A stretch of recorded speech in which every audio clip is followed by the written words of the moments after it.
Welcome back to my channel. I'm Traben. These are my tomes, and today we are doing the spooky Would You Rather book tag. Let's talk about it.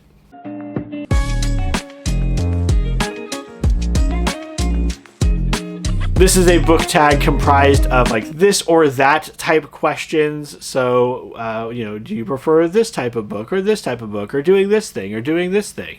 And so we're just going to go down the list. I'll give you my thoughts and feelings, and then we will talk about some books that maybe fall into these categories, give you some spooky book recommendations just in time for them to not go with the season.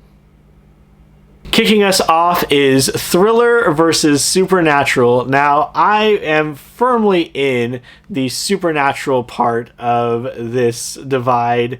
I love when there is some sort of magical, supernatural element to a story. Demons, witchcraft, all those types of things. I love to see that in my fiction, and I actually get frustrated because there was a period of time where I was reading a number of modern day thrillers that insinuated that there was some sort of supernatural element to it and then like pulled back on that later on in the story. And I found it really frustrating and kind of trying to like have your cake and eat it too. I have friends that will argue that the supernatural elements are kind of hokey, but have you read a modern day thriller? These things are absolutely insane. Take The Writing Retreat as an example. So at some part in this book, there are a number of people being held hostage by like a maniacal, like beard twisting villain figure. And this is supposed to be better? This is supposed to be our like paragon of realism? I don't think so. If you're going to go ahead and go hokey and crazy, you might as well put in some elements of the unknown in there, the strange and unbelievable. And so I'm, again, firmly in the camp of give me some supernatural elements. Absolutely love them. Next up is ghosts or zombies. And with this one, I feel like thematically, I gravitate more towards the ghost stories. Ghost stories tend to be ones of personal trauma. The entire idea of a ghost, generally, in our modern depictions of them, is a spirit that is restless because something has been left undone in their life, or they feel some sort of tether to the real world. And so these stories are often ways to deal with personal trauma, whereas our zombie stories tend to be more with our social anxieties. Very famously, Day of the Dead dealing with things like consumerism, Dawn of the Dead with racism, among other things.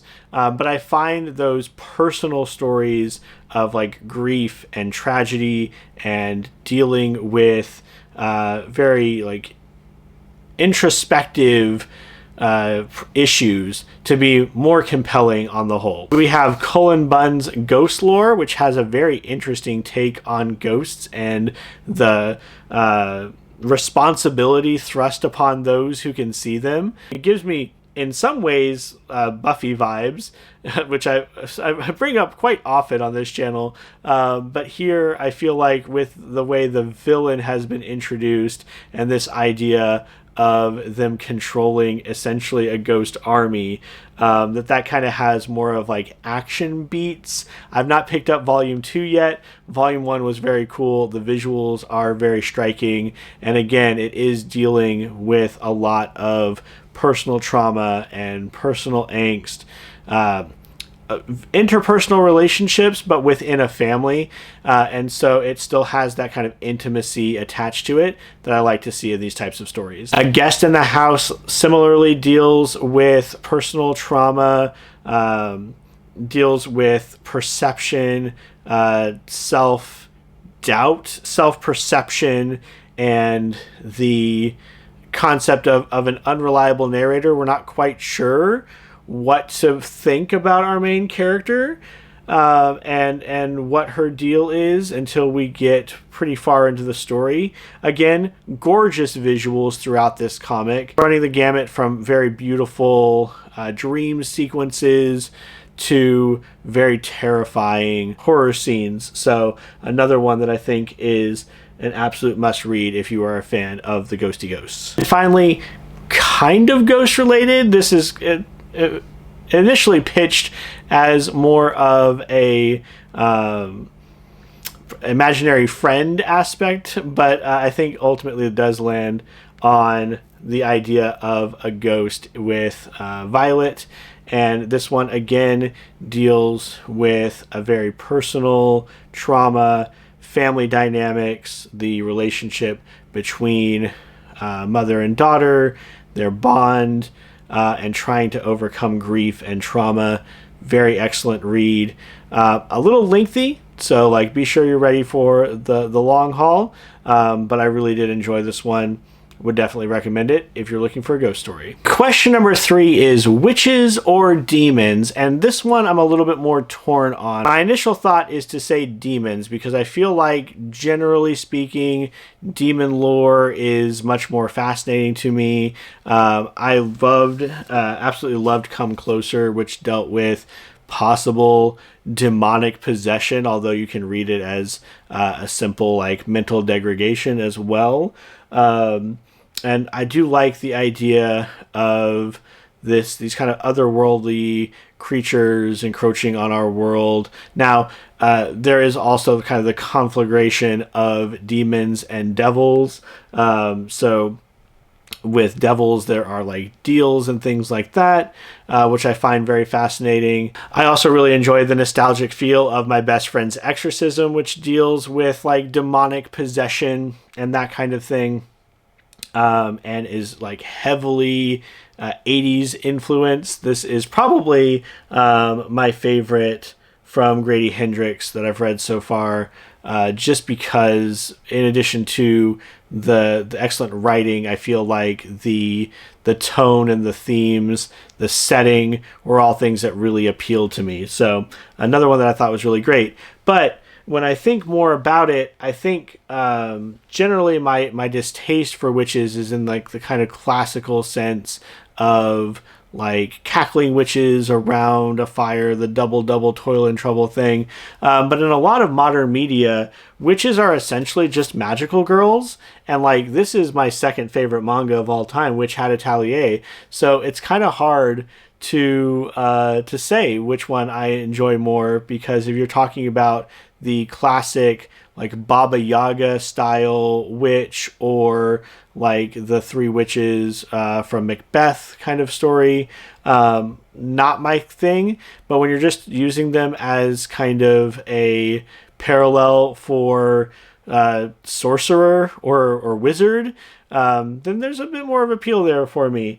So yeah, with Witch Hat Atelier or with Puella Magi, Madoka Magica, haha! Both of those are titles that I really enjoy, and both of them use witches, but in this more general sense to mean magical girl or evil magical girl. The more I thought of it, the harder it was for me to really say which I would fall under, but I think, again, just generally, given the two concepts, I would side with demons. Next question is, would you rather read a book with 13 chapters in it or a book with a black cat on the cover? And honestly, I don't really care, but I did think that this was a fun prompt to bring up a book I don't talk about nearly enough, which is 13 Stories by Jonathan Sims, which is a book with 13 chapters. Each chapter in this book is a separate, self-contained horror story, all taking place in and around the same apartment complex to various tenants of that complex, and it all culminates together in one like overarching story at the end with a really great climax. Now, I've read some critiques of this, and some people found it difficult to keep track of about 15 different characters. But if that is not an issue for you, I would highly recommend picking this up. Jonathan Sims is also the creator of the Magnus Archives, my favorite horror podcast, even though I haven't finished it. This book has a lot of the strengths that that podcast has in creating these individual stories that on their own are scary and unsettling and off-putting, but then come together to tell this larger story that is a lot of fun and very cathartic at the end. So yes, if you are looking for a horror read that it does feel very thematic and will give you a wide variety of different types of horror, I would pick up 13 Stories. The next question is, would you rather read a book in a dark room lit only by candlelight or alone in a brightly lit room? And for this one, I'm going to have to go with the candle-lit room. I frequently, especially during our spooky readathons like Summerween or Winterween, will set up candles in the bathroom and read there with that mood lighting, and it's just gives the perfect spooky vibe, especially if I'm reading something that's like gothic horror that really puts me in that mood and that mindset. So I like putting those candles up, getting that mood lighting going, and then listening to like a really spooky audiobook that's a really great atmosphere to create to really heighten the tension and heighten the feeling of reading this horror book. Now we're getting to questions that aren't even about books anymore. So the next question is, would you rather face your worst fear or would you rather be stuck in the mind of a killer? And I think with this one, I'm going to go with face my worst fear, just because I feel like there would be some like positive ending to that scenario. If I face my worst fear and I overcome it, then I will emerge stronger. Whereas if I'm trapped in the mind of a serial killer, I'm giving up control, and I might not actually gain any value from it. It might just be a torment that is visited upon me with no real growth or gain. So from that mindset, I'm going to have to go with face your worst fear. My worst fears, by the way, include acrophobia, the fear of heights, thalassophobia, the fear of the open ocean, and claustrophobia, the fear of tight spaces. Yes, both open spaces and tight spaces. Nothing feels good. The next question is, would you rather watch a scary movie or read a scary book? And I think this one is mostly going to depend on what I'm wanting to do. Books generally do not scare me. They are tense. They can make me feel a little anxious sometimes, but not in the way that a film can grip me and really make me feel afraid and terrified in the moment. I also like the social aspect of watching a film. So just generally, I would gravitate toward, I'd rather watch a movie. I'd rather go and sit with Amanda, watch a horror movie together, experience it together, experience that fear, again, come out on the other side, be able to have something to immediately talk about and discuss. And generally, watching a horror movie, I think, does more to actually make me feel afraid. The next question is, would you like to only read horror books during autumn or read them all year? And I would choose reading horror books all year. It's not my main source of reading, but probably my third highest genre is horror books, right behind fantasy and science fiction. And I think at the moment, actually this year, horror might be in second place right behind fantasy.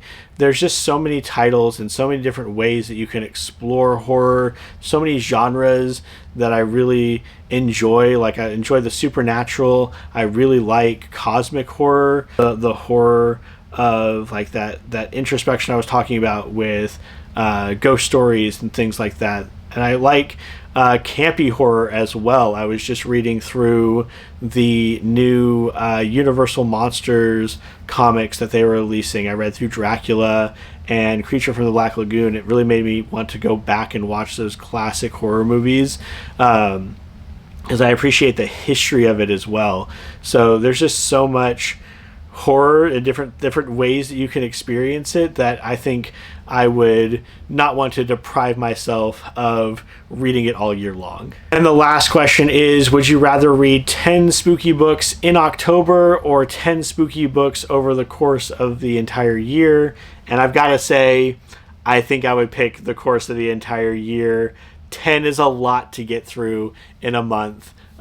Speaking as someone who has read an awful lot of books this year, normally I get through a book or two a week. And I think that if I was trying to concentrate all of that horror reading within just one short time frame, I'd probably get burnt out on it. So I think I would choose to have 10 books over the course of the year versus only 10 books right in October, back to back, even though I feel like that would be in some ways very like thematic and you know, appropriate for the season. I'd also miss out on Summerween and Winterween, which are great readathons that you should take part in. Winterween's coming up in January of next year. I can't quite remember the dates. I'll post them in the description below. But already looking forward to that. This year has a theme of like vampires, I want to say, or like blood and gore, which I think is a fun way to kind of reinvigorate the readathon every time, to have kind of a theme going with it. So looking forward to that for sure. I will tag my wife Amanda over at Amanda Should Be Reading. I'll tag Vin, as I usually do for these, and probably the Astral Library as well. She enjoys doing these book tags, and I would really like to hear her thoughts on this this or that tag. Down in the comments, let me know what your answers would have been. Feel free, if you want to make a video based on this book tag, to post that on your channel and let me know. Also, let me know any horror book recommendations that you would have based on my preferences. What ghost stories do you have that I should check out? Demon books or witch books? Is there anything you think could any traditional witch stories you think could sway me away from the siren song of the demon lore? Let me know down in the comments below. Don't forget to like and subscribe to help us grow this corner of our booktube community. As always, I hope your reading journey is going well, and until the next one, take care.